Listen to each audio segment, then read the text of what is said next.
One of the perennial pieces of advice in caring for each other is we have to listen. We have to listen. And it's such a frequent piece of advice, it could become a little bit empty after a while. So let me give you a couple thoughts on this. Number one, what are we listening for? Because when we talk, some things are more important and some things are less important. What are we listening for? So I think that's a very important question. We're listening for all the things that the Psalms identify the human heart, which are the things we talk to our God about. That's what we're listening for. We're listening for the joys, the sorrows, the fears, the victimization, the dreams. That's what we're listening for. We're listening for the troubles of life, the pleasures of life, and the places where we might be ensnared by sin as well. So that's what we're listening for. We're listening for people's emotions, if you will. That reveals their passions.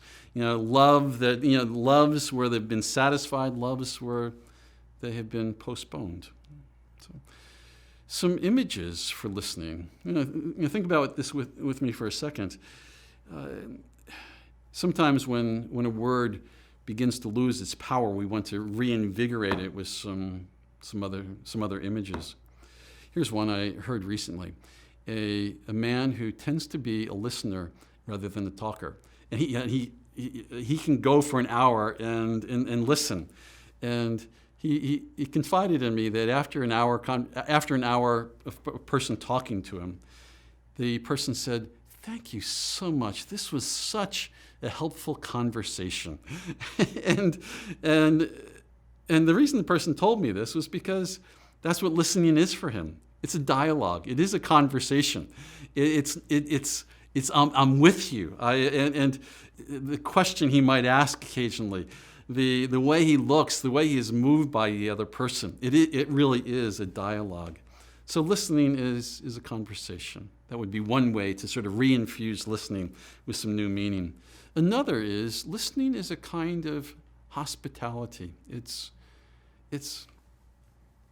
come on in, sit down, have a cup of coffee, and let me lay out a bit of a spread that is just suitable, and I'm all yours. Speak from your heart. What the things are on your heart, I want them to be on my own heart. It's generosity and hospitality. So that would be another image. Another would be,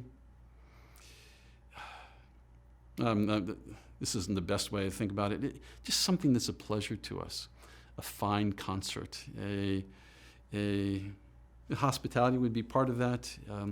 A fine meal would be part of it, where listening is it's a pleasure.